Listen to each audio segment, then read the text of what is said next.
అందరికీ నమస్కారం. ఆంధ్రప్రదేశ్ ముఖ్యమంత్రి వర్యులు శ్రీ వైఎస్ జగన్మోహన్ రెడ్డి గారు ఇల్లు లేని నిరుపేదలకు ఇళ్ల పట్టాలు ఇస్తుంటే వాటిలో అవినీతి జరిగిందని చెప్పి శ్రీ నరేంద్ర మోడీ గారికి పవన్ కళ్యాణ్ లేఖ రాశాడు. ఆ లేఖలో ఎలాంటి వాస్తవాలు లేదని ప్రజలందరికీ తెలుసు. అంతేకాకుండా పవన్ కళ్యాణ్ కూడా తెలుసు. కానీ పవన్ కళ్యాణ్ అంటే చంద్రబాబు నాయుడు దగ్గర మెప్పు పొందడం కోసం, అతన్ని సంతృప్తి పరచడం కోసం అతను ఇచ్చిన స్క్రిప్ట్ ప్రకారం నడుచుకుంటున్నాడు. మేము కూడా ఈరోజు అడుగుతున్నాం పవన్ కళ్యాణ్ అమరావతిలో చంద్రబాబు నాయుడు 5 లక్షల కోట్ల అవినీతి చేశాడు. దాని గురించి నరేంద్ర మోడీ గారికి లేఖ రాసే దమ్ముందని కూడా మేము ఈరోజు నేను ప్రశ్నిస్తున్నాం. వీటికి సంబంధించి నేను గత వారం కిందట వీళ్ళు అవినీతి చేసిన ఈ కార్యక్రమాన్ని నేను రాష్ట్ర వ్యాప్తంగా తీసుకెళ్లాలని నేను నిశ్చయించుకున్నాను. అందులో భాగంగా అనంతపూర్ అర్బన్ లో ఫ్లెక్సీ ఏర్పాటు చేశాను.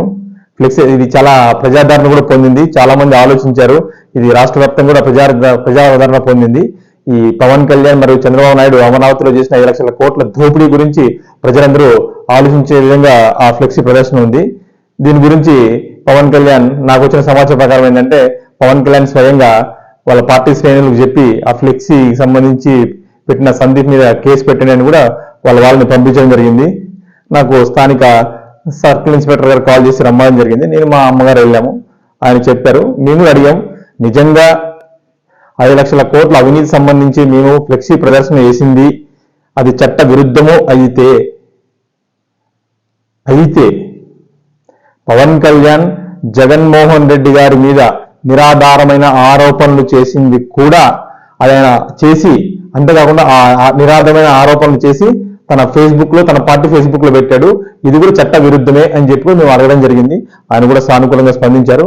ఆ జనసేన వాళ్ళు పెట్టిన కేసుని ఆయన తీసుకోలేదు. ఆయన సామరస్యపూర్వకంగా చెప్పారు. కానీ నేను పవన్ కళ్యాణ్ సూటిగా చెప్తున్నాను, నేను డెమోక్రటిక్ లెవెల్లో వస్తున్నాను. నేను డెమోక్రటిక్ లెవెల్లో నిన్ను ప్రశ్నిస్తున్నాను. నీకు దమ్ము ధైర్యం ఉంటే సమాధానం చెప్పు. మేము ఇద్దరమే తల్లి కొడుకు ఉన్నామని చెప్పి నీ పార్టీలో ఉన్న జనసేన గుండాల్ని 60 మంది 50 పంపించి మమ్మల్ని ఏమైనా భయపెడదాం అనుకుంటున్నావా? అరే మేము అసలు జనసేనలో ఉన్నప్పుడే మిగతా పార్టీలకు భయపడలేదు. బయటకు వచ్చిన తర్వాత నీ మీద ఫైట్ చేసినప్పుడే సింగిల్ గా ధైర్యంగా ఫైట్ చేశాము. ఈరోజు నువ్వు ఎక్కడ ఉన్నావు అనుకుంటున్నావు? వైఎస్ఆర్సీపీ పార్టీలో ఉంటున్నావు. అది గుర్తుపెట్టుకో. నీ వెనకాల నీ గుండా సైన్యం ఉంటే నా వెనకాల కూడా జగనన్న సైన్యం ఉంది. నువ్వు మమ్మల్ని ఏం చేయలేవు, గుర్తుపెట్టుకో. రాజకీయంగా వస్తున్నావు, రాజకీయంగా రా, రాజకీయంగా తగులు, రాజకీయంగా తేల్చుకుందాం. నువ్వు వ్యక్తిగతంగా నన్ను మా అమ్మగారిని భయపెట్టే విధంగా నీ జనసేన గుండాలను పంపించి బెదిరిస్తావంటే మేము రాయలసీమ నుంచి పుట్టినోడిని, ఎస్పెషల్లీ అనంతపురం జిల్లా నుంచి పుట్టినోడిని, సింగనమల కాన్స్టిట్యున్సీ మాది, గుర్తుపెట్టుకో. నాకు కూడా ఉంది ప్రైవేట్ సైన్యము. నీ పరంగా నువ్వు వస్తే నేను వస్తానని చెప్తున్నాను. ఇది మంచి పద్ధతి కాదు, గుర్తుపెట్టుకో పవన్ కళ్యాణ్. నీకు దమ్ము ధైర్యం ఉంటే ప్రజాస్వామ్యబద్ధంలో ఆన్సర్ చెప్పు. నువ్వు నీ జనసేన గుండాలను పెట్టి భయపడించడం ఏంటి? భయపడతావు అనుకున్నావా? నేను ఇంకా నీ మీద నేను రాజకీయ యుద్ధం చేస్తున్నా, అది గుర్తుపెట్టుకో. వ్యక్తిగత యుద్ధం చేస్తే నువ్వు తల కూడా బయట పెట్టుకోలేము కూడా నీకు హెచ్చరిస్తున్నాను.